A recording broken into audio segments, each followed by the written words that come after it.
នេះគឺជាផ្សិតមួយប្រភេទផ្សិតនេះដែរគឺមួយឆ្នាំមានតែម្ដងទេចឹងហើយបើសិនជាបងប្អូនចង់ហូបចង់អីត្រូវតែរងចាំវាព្រោះថា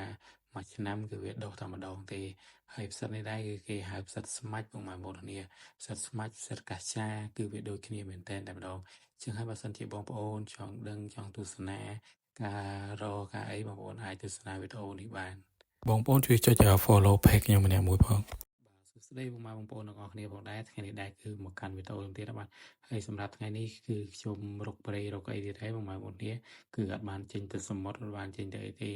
ថ្ងៃនេះគឺរកព្រៃដោយសារអីដោយសារតែថ្ងៃនេះគឺមករកសិតស្មាច់ផងដែរបងប្អូនគ្នាព្រោះថាសិតស្មាច់គឺมันងាយមានទេ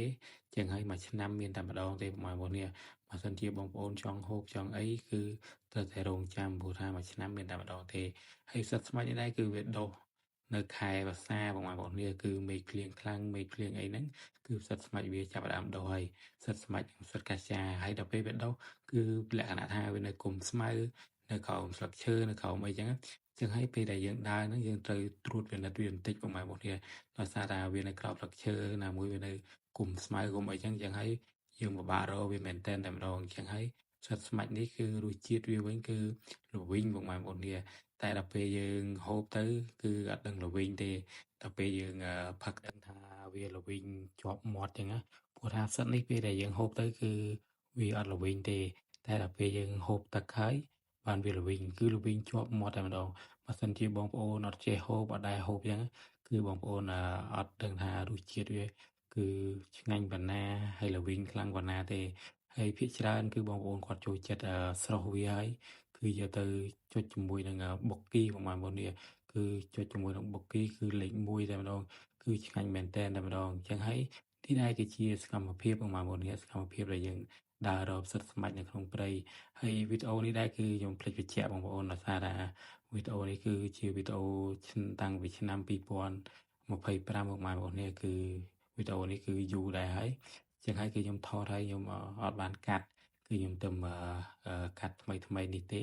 ចឹងហើយក៏ខ្ញុំទៅបញ្ចូលសំឡេងដែរបងប្អូននេះហើយនេះដែរគឺជាផ្សិតកាសាបងប្អូននេះមិញនេះគឺខ្ញុំដើររកផ្សិតស្មាច់ឥឡូវនេះគឺមកដល់ចូលផ្សិតកាសានេះផ្សិតកាសាគឺវានៅក្រោមដើមកាសាហើយវានៅក្រោមស្លឹកកាសាបងប្អូននេះចឹងហើយផ្សិតពីរប្រភេទនេះគឺវាស្តៀងគ្នាមែនតើម្ដងនិយាយទៅវាដូចគ្នាបេះបិទតែម្ដងតែរសជាតិវាវិញគឺផ្សិតស្មាច់គឺវាល្វីងជាងបងប្អូននេះផ្សិតកាសាគឺវាអត់សូវល្វីងទេចឹងហើយយើងចង់ហូបចង់អីវាយើងត្រូវយកទៅចិត្តគល់វាបងប្អូននេះចិត្តគល់វាស្អាតមកហើយបងប្អូនស្រុះវាទុកចឹងទៅដាក់ផ្លាសេវាទៅវាអត់ចេះខូចចេះទេចឹងហើយនេះដែរគឺជាផ្សិតស្មាច់និងផ្សិតកាចាខ្ញុំរកបានមួយកត្រកតែម្ដងសម្រាប់ថ្ងៃនេះចឹងហើយចូលសំឡេងវាដែរគឺឃ្លានផ្សិតស្មាច់នេះទៀតហើយបងប្អូនគ្នាហើយនេះដែរគឺជាដើម